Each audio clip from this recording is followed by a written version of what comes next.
Como disse um dia Teresa de Calcutá, que para hoje os católicos é chamada de Santa Amada Teresa de Calcutá, ela dizia algo que vale pensar. Ela dizia, difícil é amar o próximo.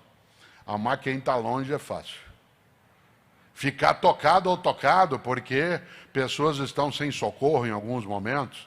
Ficar, né, absolutamente entristecido porque pessoas são vitimadas por um acidente, um terremoto, a fome. Isso importa, chama-se compaixão.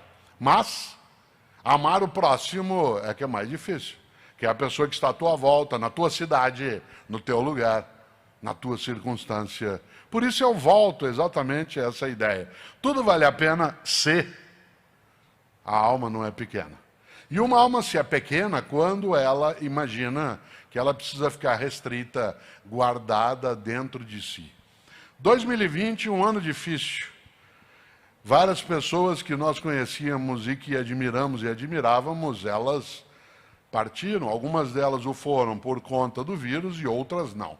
Um dos meus amigos, que esse ano faleceu, né, ele não faleceu de Covid, mas ele faleceu, uma pessoa com quem eu tenho até um livro junto, e nós fizemos muitas palestras na vida, conhecido por várias pessoas aqui, que foi Gilberto de Menstein.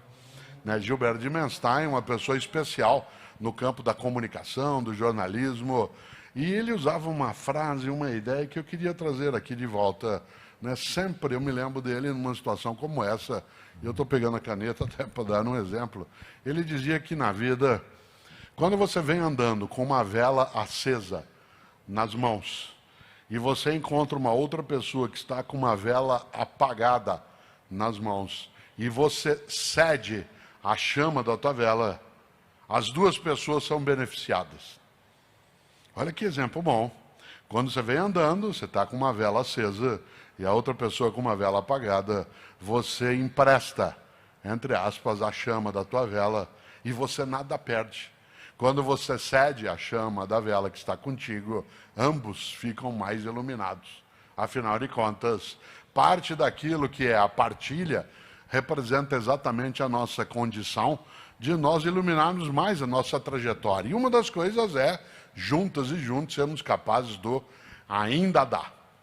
Uma pergunta que esse ano me fizeram muito no campo da atividade no rádio, na TV, em debates, é o fato de que, tendo uma duração longa para a nossa capacidade de paciência, esse momento pandêmico leva algumas pessoas a terem, né, uma agonia muito grande e uma impaciência. E uma pergunta, na hora que se tinha algum tipo de debate nas atividades virtuais, era assim, professor, como se nós da área de filosofia tivéssemos um conhecimento, né, sobre todas as coisas, mas a expressão era, professor, eu estou muito angustiada, eu estou muito impaciente. Como é que eu faço para sair dessa angústia? Evidentemente que eu tenho meus limites no campo da filosofia em relação a isso. Há outras áreas do conhecimento que ofereceriam ferramentas muito mais apropriadas para que a pessoa deixe aquele estado de angústia, inclusive no campo, né, dos fármacos. Não é a minha área. Mas eu dizia o seguinte, e o que eu vou dizer agora, acho que eu repeti dezenas de vezes esse ano, mas eu continuo insistindo. Eu dizia e digo ainda, a única saída para que a gente persista, vá buscar e, acima de tudo, não perca a vitalidade que a esperança carrega, é lembrar da frase estupenda de um filósofo norte-americano do início do século XIX, um homem chamado Ralph Waldo Emerson. Ralph Waldo Emerson, que em filosofia nós chamamos diretamente de Emerson. Ele tem uma expressão que é fortíssima. Ele dizia, torna-te necessário a alguém. Torna-te necessária a alguém. A única maneira de você e eu não sentirmos nossa vida perder tempo, esvair-se, ser inútil, banal ou autocentrada de modo exclusivo é tornar-se necessária, tornar-se necessário a alguém. Afinal, quem é que não leu Saint-Exupéry? Um estupendo escritor francês, que além de, assim de tudo, era aviador também. Vocês sabem que Saint-Exupéry morreu sobre o Canal da Mancha em 1944, porque ele, voluntário que era, né, estava sobrevoando uma parte do Canal da Mancha em busca, né, das tropas homicidas que tinham ocupado a Europa, né, naquele momento, em 1944, e ele foi abatido e pereceu, né, exatamente sobre o Canal da Mancha, mas ele deixou muita coisa. Afora o Grande e o Pequeno Príncipe, que é um grande Pequeno Príncipe, ele deixou uma ideia. E no meu escritório em São Paulo, ao qual eu não vou para trabalhar desde o dia 13 de março, toda a minha equipe está, né, de modo remoto. E esse escritório fica a 2 quarteirões da nossa casa. Ainda assim, não vou lá trabalhar. Não que eu não esteja trabalhando, embora muita gente ache que filosofia não é trabalho, existe atividades, né, que a gente desenvolve, e desde o dia 13 de março que eu não vou.